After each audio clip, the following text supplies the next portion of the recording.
Santos sofre empate no último lance e Vojvoda dispara pós-jogo contra o Guarani. O Santos tinha a vitória nas mãos. O relógio marcava os últimos segundos, o jogo parecia resolvido, mas em um único lance tudo desmoronou. O empate do Guarani no apagar das luzes transformou 3 pontos em frustração, revolta e cobrança interna.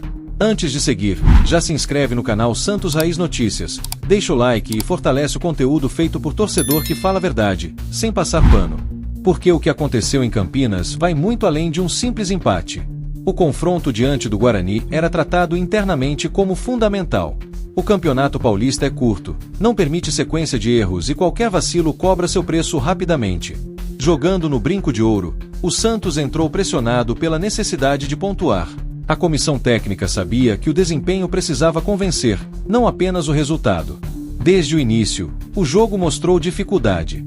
O Guarani começou melhor, ocupando o campo ofensivo, explorando os lados e pressionando a saída de bola do Peixe.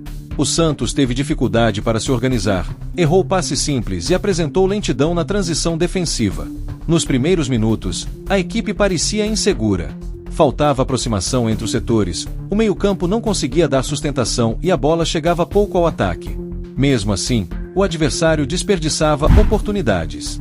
Isso manteve o jogo aberto. Com o passar do tempo, o Santos conseguiu equilibrar as ações. Ajustou o posicionamento, passou a circular melhor a bola e começou a competir mais no meio-campo. O jogo ficou truncado, típico de estadual, decidido nos detalhes. E foi justamente nos detalhes que tudo mudou. O pênalti e o momento de virada.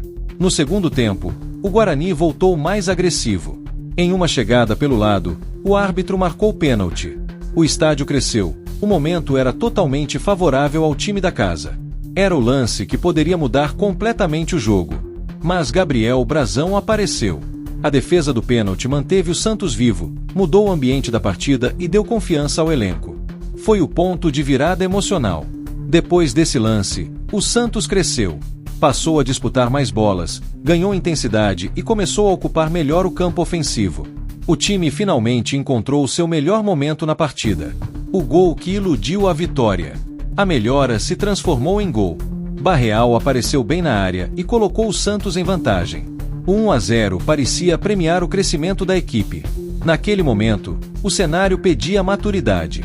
Controlar o jogo, gastar tempo com posse, esfriar o adversário e proteger a defesa. Era jogo para a inteligência. Mas o Santos não conseguiu fazer isso. O erro que custou 2 pontos. Após o gol, o time recuou demais. Abriu mão da posse de bola, chamou o Guarani para cima e passou a se defender em bloco baixo. Quando uma equipe apenas se defende, o erro passa a rondar. E ele veio no pior momento possível. No último lance da partida, a defesa do Santos falhou. Faltou comunicação, sobrou espaço e Kevin apareceu livre para decretar o empate. O árbitro apitou logo em seguida. 3 pontos viraram 1. A sensação foi de derrota. Se você está acompanhando até aqui, já deixa seu like e comenta o que você achou desse empate, porque aqui no Santos Raiz Notícias a opinião do torcedor tem voz e não existe blindagem.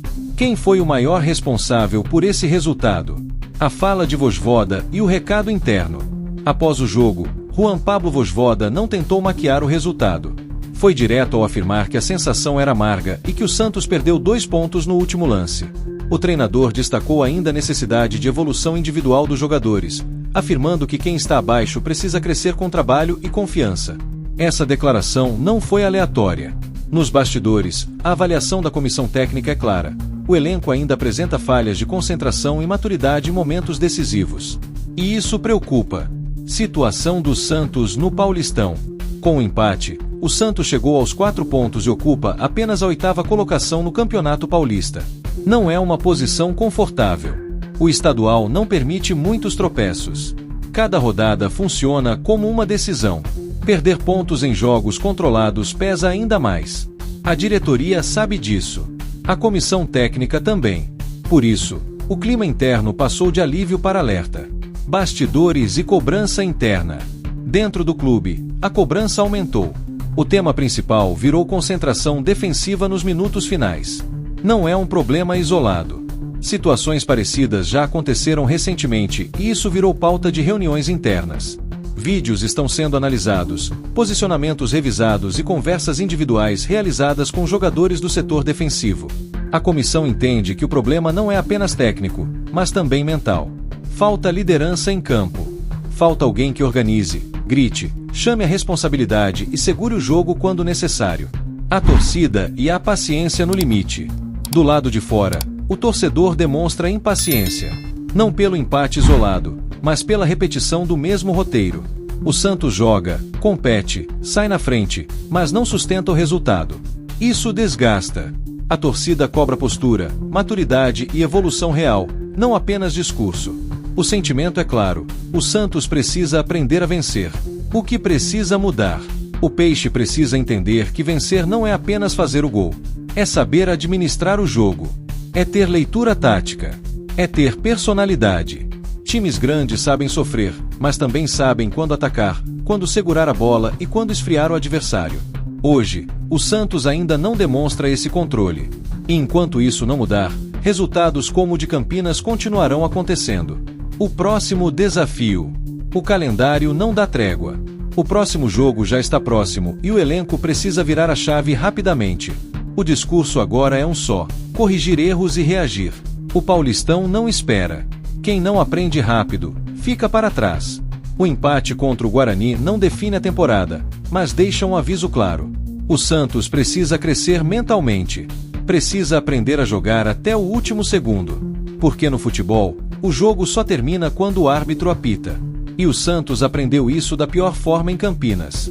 Agora eu quero saber de você. Comenta aqui embaixo se esse empate foi falha individual ou problema coletivo. Se inscreve no Santos Raiz Notícias, ativa o sino e acompanha todos os bastidores, análises e verdades do Peixe, sem passar pano, do jeito que o torcedor gosta. Segunda notícia. Santos define saída de Vitor Hugo, acerta documentos e bastidores revelam nova movimentação no mercado. O Santos tomou uma decisão silenciosa, mas extremamente simbólica nos bastidores do CT Rei Pelé. Um jogador contratado no meio da temporada passada já está de saída, com documentos enviados, valores definidos e destino praticamente sacramentado. Antes de seguir, já se inscreve no canal Santos Raiz Notícias, deixa o like e fortalece o canal que acompanha o Peixe todos os dias, com bastidores reais, mercado da bola e análise sem passar pano. Porque a saída de Vitor Hugo diz muito mais sobre o momento do Santos do que parece.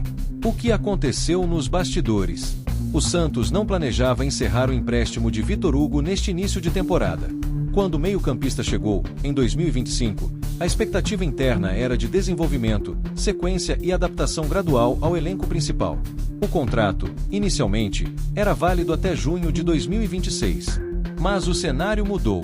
Nos últimos dias, o clube enviou oficialmente a documentação necessária ao Atlético Mineiro e ao Flamengo, clube detentor dos direitos do jogador.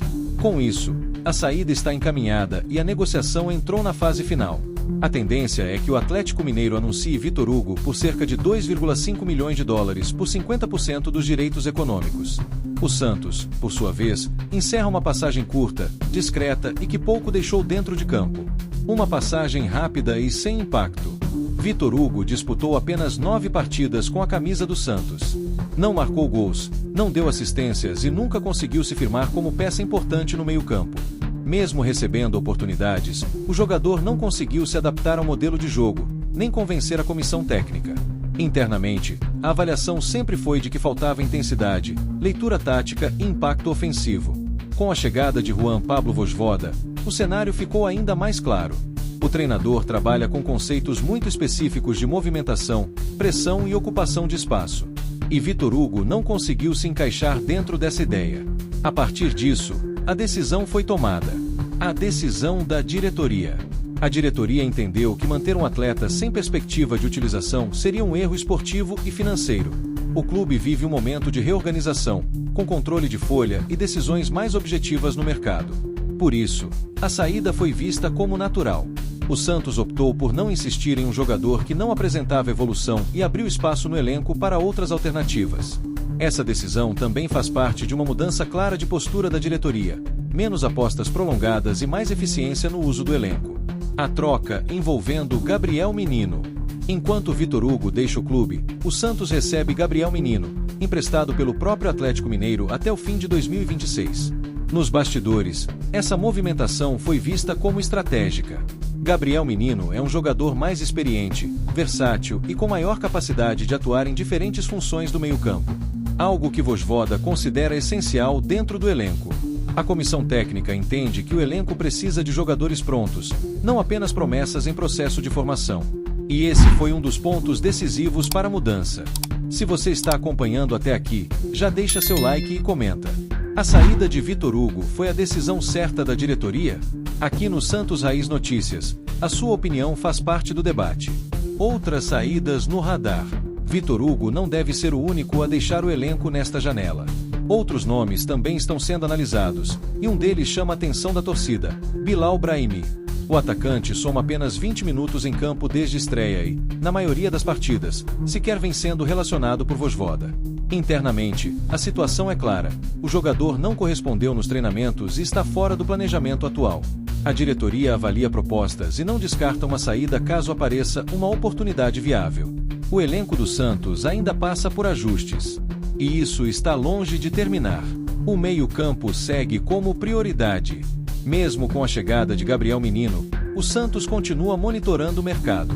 Filipe Loyola era o principal alvo, mas o jogador acabou fechando com Pisa, da Itália, frustrando os planos da diretoria. Com isso, o clube voltou ao mercado e analisa novos nomes para reforçar o setor. A avaliação interna é de que o meio-campo ainda carece de intensidade, marcação e equilíbrio defensivo. Vojvoda deixou isso claro em reuniões internas.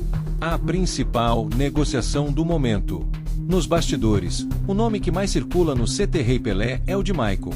O atacante é visto como prioridade para assumir a ponta esquerda, posição considerada carente no elenco. O Santos já fez contatos, avançou em conversas e tenta convencer o jogador do projeto esportivo. O Flamengo, por sua vez, não coloca obstáculos e aguarda apenas um acordo entre atleta e clube paulista. A negociação ainda não está fechada, mas é tratada como prioridade absoluta. O que essas movimentações mostram? A saída de Vitor Hugo não é um fato isolado. Ela faz parte de um processo maior de reformulação. O Santos busca um elenco mais funcional, mais competitivo e mais alinhado com o estilo do treinador. Não existe mais espaço para jogadores que não entregam em campo. A cobrança interna aumentou. O discurso agora é de resultado. A torcida observa atenta. Do lado de fora, o torcedor acompanha cada movimentação com atenção e desconfiança. Depois de temporadas difíceis, a paciência é curta. A torcida quer ver decisões firmes, planejamento claro e evolução real. E a saída de Vitor Hugo, mesmo discreta, mostra que o clube começa a agir com mais objetividade. O Santos encerra a passagem de Vitor Hugo de forma silenciosa, mas estratégica. O jogador não correspondeu, o clube optou por não insistir e abriu espaço para novas soluções. Agora, o foco se volta totalmente para o mercado, principalmente para a chegada de reforços que realmente elevem o nível do elenco. E a pergunta que fica é simples: o Santos está, finalmente, montando um elenco competitivo ou ainda corre o risco de repetir erros do passado? Comenta aqui embaixo o que você achou dessa saída. Se inscreve no Santos Raiz Notícias, ativa o sino e acompanha todos os bastidores, decisões internas e mercado da bola do peixe, sempre com análise raiz, sem passar pano. Até o próximo vídeo. Santos é raiz, é falado com ritmo animado. Hey, hey, hey. Santos Raiz Notícia chegou, meu irmão. Se liga na batida que não sai do coração.